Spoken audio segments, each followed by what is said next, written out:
Hello everyone, welcome to The Lit Show. I'm your host, Jeremy Fee.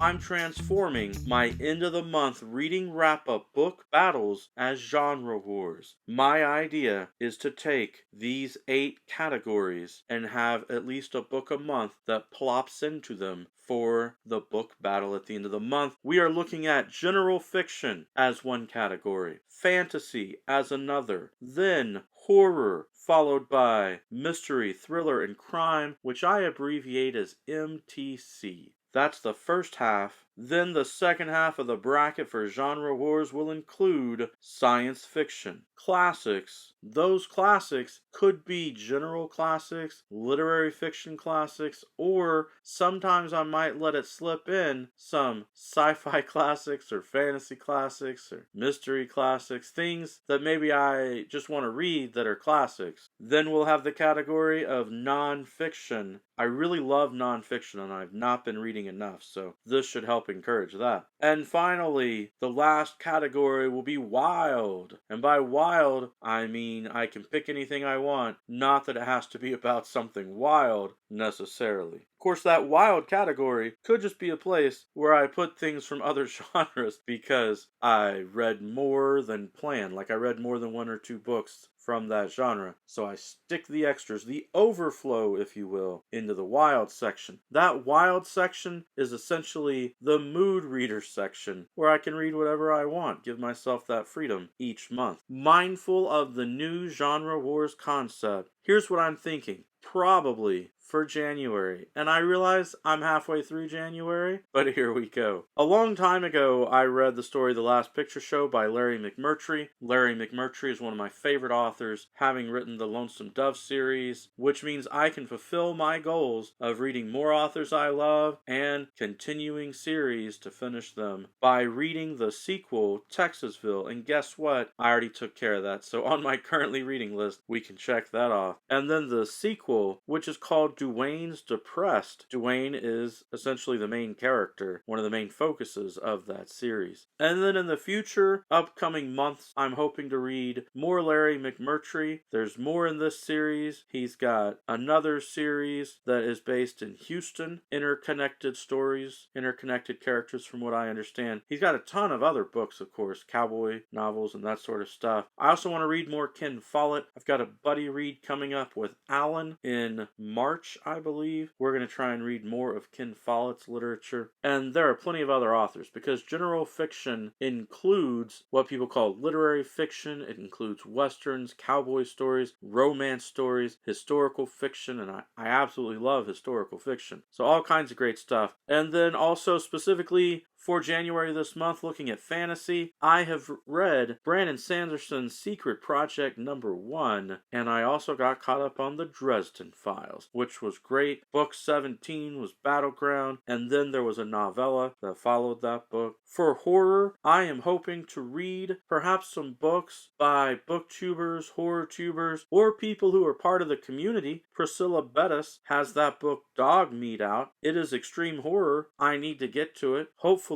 it won't be so extreme that I can't finish it, but it's gotten a lot of good reviews here online. There's also an extreme horror book by Juan Valencia, another amazing booktuber, plagued by visions. The book is called Poking Holes. Several people have given it good reviews with their videos online, though they say it is very extreme. So let's hope I can get through it if I have time for it this month. Other horror books that I am really excited to read, I'll just list some authors that I love. Grady Hendrix, Joe Hill, Stephen King, of course. Got a ton of audiobooks that are just various authors from horror. I need to get to them eventually. For mystery, thriller, crime, MTC this month, I went to Agatha Christie, looked through a lot of Agatha Christie books that I had, and I decided to go with the Tommy and Tuppence series. The Secret Adversary is book 1 in that series. Partners in Crime is book 2 in the series. I believe it's only about 5 books in the series, so I could be continuing that in the coming months before moving on to other mystery, thriller, and crime books. Though I did get an email from from one of the marketing people for Silvio Moreno Garcia having a new book coming out called Silver Nitrate. So I went on NetGalley to request my free advanced reading copy in ebook, and I believe it's been approved. So I will be reading that sometime in the near future. For science fiction, I've got a very thin book by Kate Wilhelm, and it's easy to read short books. It helps with the challenge to try and read what I already own, a certain number of books. It's called The Killer Thing. It was recommended by Michael K. Vaughan at some point in the last few months. And I am considering the audiobook for A Canticle for Leibowitz. This book has been highly recommended by David Wiley. This is regarded as one of the greatest science fiction books ever written. It's by Walter M. Miller Jr. I should get to reading it. I am hoping to soon prioritize the Hyperion series because it's also highly spoken of here on BookTube.